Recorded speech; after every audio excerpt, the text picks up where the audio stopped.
Hello, Strengoit Legion. Have you seen that there's a new speculation map out for HHN30? Well, let's talk about it right now.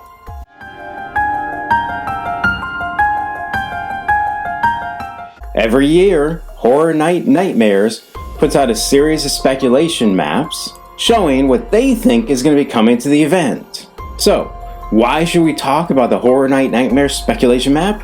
Because over the years, they have a proven track record of being extremely accurate in their predictions. Well, they just released version 2 of the speculation map, so let's talk about it. On their speculation map, first up we have Beetlejuice. Beetlejuice is almost a perfect property to come to Halloween Horror Nights this year. Why? Well, because Beetlejuice has been with the event since the very beginning. At the first Fright Nights in 1991, Beetlejuice was present. He's been at the event sporadically throughout the years. He's been very often represented at Universal Studios in Orlando with Beetlejuice's Graveyard Review, Beetlejuice's Mashup, and he's still a walking around face character you can meet at Universal Studios Orlando. Not to mention, he has a bit of resurgence right now with having a very popular play on Broadway recently, and he perfectly fits that horror-adjacent, nostalgic property that they've been bringing to Halloween Horror Nights. For example, last year's Ghostbusters house. I'm very excited to see the Beetlejuice house at HHN30. Next up, we have The Haunting of Hill House. Again, this is a perfect fit for HHN30. Why? Because this has the potential to be a very atmospheric, creepy, scary haunted house. Not to mention, Universal and Netflix have had a great relationship over the past few years with Stranger Things. And the second season, The Haunting of Bly Manor, is expected to come out this year. So it's perfect synergy for them to have The Haunting of Hill House as a house at Halloween Horror Nights Orlando. Next up, we have Universal Monsters The Bride with the music of Billie Eilish. Alright, this is an interesting concept, and frankly is a very smart move by Universal Studios. First, the Universal Monsters house last year in Orlando was an amazing house and was loved by fans. So it makes perfect sense for them to bring it back in some aspect this year.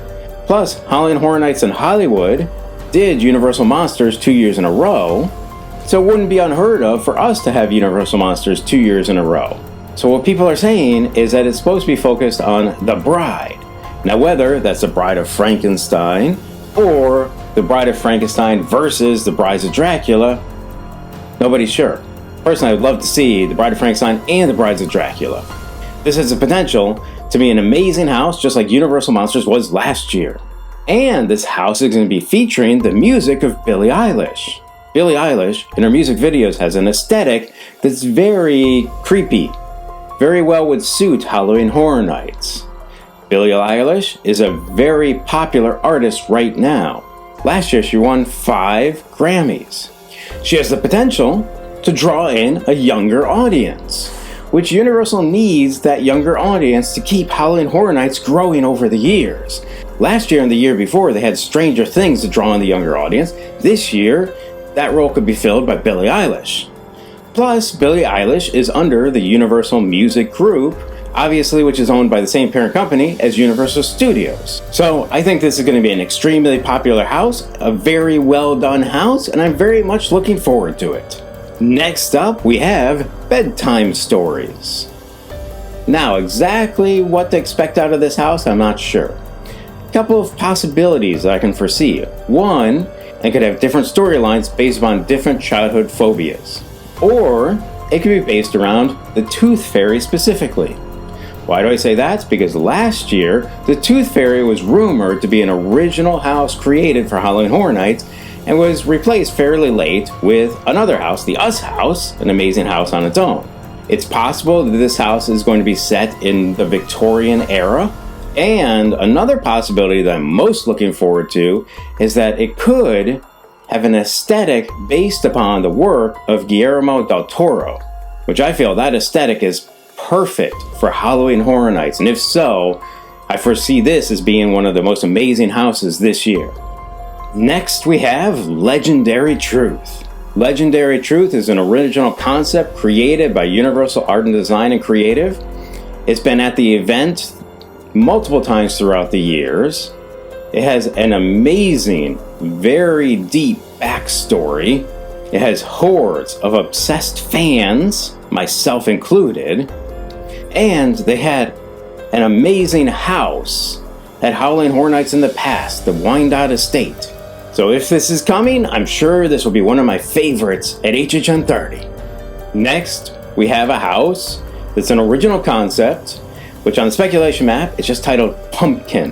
Obviously from this, we have no idea what to expect, but another rumor out there is that this house is possibly going to create a new character for Halloween Horror Nights called the Pumpkin King.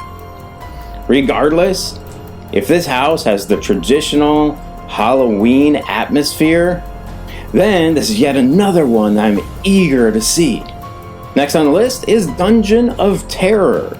Now, for anyone not real familiar with Halloween Horror Nights history, the first ever haunted house at Halloween Horror Nights, or actually Fright Nights is what it was called in its first year, back in 1991, was a haunted house called Dungeon of Terror.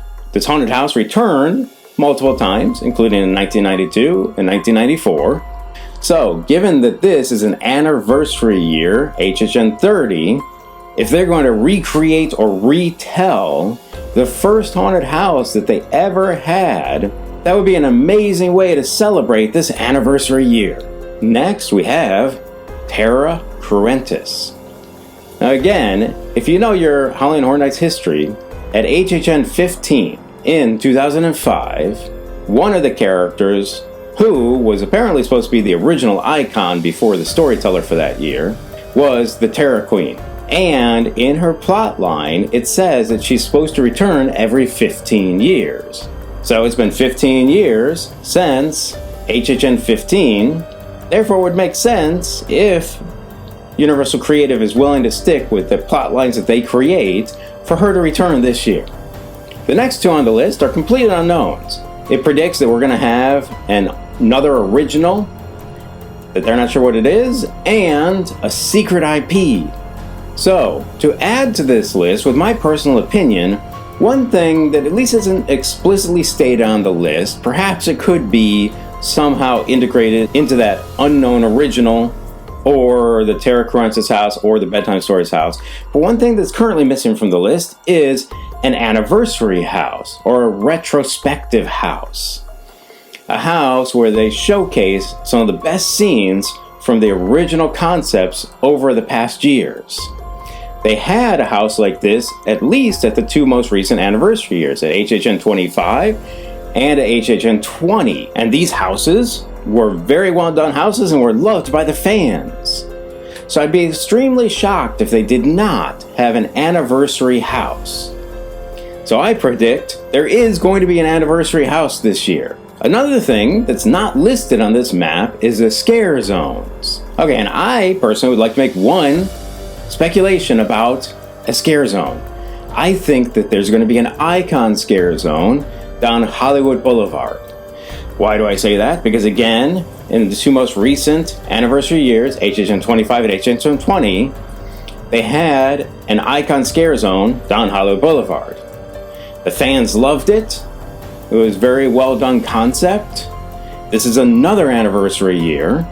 So why not bring back and showcase the icons in a scare zone? The only reason I couldn't see the icons coming back as a scare zone is if somehow they bring back the icons in their own haunted house. If they're going to have a haunted house devoted to the icons, then they're probably not going to have also a scare zone devoted to the icons. Okay, so what do you think about the Horror Night Nightmares version 2.0 speculation map for HHN30? What are you hoping is going to come to this year's event?